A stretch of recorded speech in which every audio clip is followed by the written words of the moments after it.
రాజీవ్ గాంధీ గారి విగ్రహాన్ని సచివాలయం ముందు పెడితే కొంతమంది సన్నాసుల విగ్రహాన్ని తొలగిస్తామని ఈ రోజు మాట్లాడుతున్నారు. అధికారం పోయినా బలుపు మాత్రం తగ్గలేదు. నీ బలుపు అనగదీసే బాధ్యత ఇక్కడున్న మా కాంగ్రెస్ పార్టీ కార్యకర్తలు తీసుకుంటారని చెప్పి ఈ టిఆర్ఎస్ సన్నాసులకు నేను చెప్పదలుచుకున్నా. ఆ సన్నాసి దుఃఖం బాధ ఏందని నేను కనుక్కుంటే అక్కడ వాళ్ళ అయ్య విగ్రహం పెడదాం అనుకున్నాడట. వాళ్ళ అయ్య పోయేదెప్పుడు, వీడు పెట్టేదెప్పుడు అక్కడ విగ్రహము? పొద్దున్న లేస్తే రాత్రి వరకు తాగి ఫామ్ హౌస్ లో పొర్లాడే కేసీఆర్ విగ్రహం ఉండాలనా అక్కడ?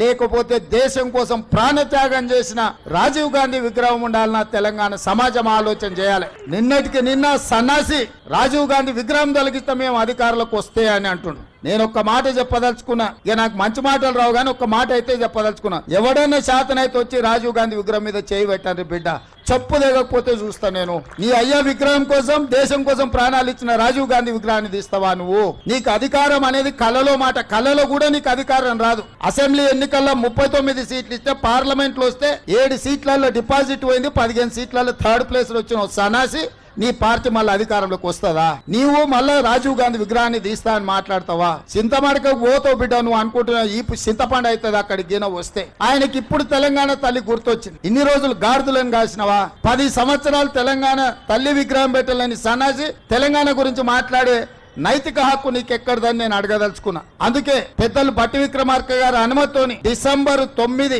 2024 నాడు సచివాలయం లోపలనే తెలంగాణ తల్లి విగ్రహం పెట్టే బాధ్యత మేము తీసుకుంటాం.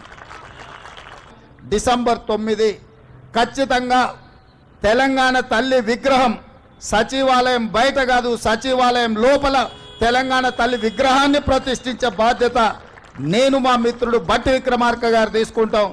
మా చిత్తశుద్ధిని, మా నైతికతను ఏ సన్నాసి ప్రశ్నించాల్సిన అవసరం లేదు. మీలాక మేము తాగుబోతులం కాదు, రాత్రి కోటి పొద్దున కోటి మాట్లాడడానికి, లేకపోతే మాట్లాడింది మర్చిపోయి మళ్ళా కొత్తది మాట్లాడడానికి మేమెవరము మీలాంటి తాగుబోతు సన్నాసులం కాదని ఈ వేదిక మీద నుంచి నేను చెప్పదలుచుకున్నా. నువ్వు ఎప్పుడొస్తావు రాజీవ్ గాంధీ విగ్రహాన్ని తీయడానికి? తారీఖు చెప్పు, మా జగ్గాన్నకి చెప్తా, మా జగ్గాన్న వచ్చి అక్కడ ఉంటాడు. అప్పుడు తెలుస్తుంది బిడ్డ నీకు రాజీవ్ గాంధీ విగ్రహాన్ని ముట్టుకుంటే ఏమవుతుందో. అప్పుడు కానీ నీకు అర్థం కాదు.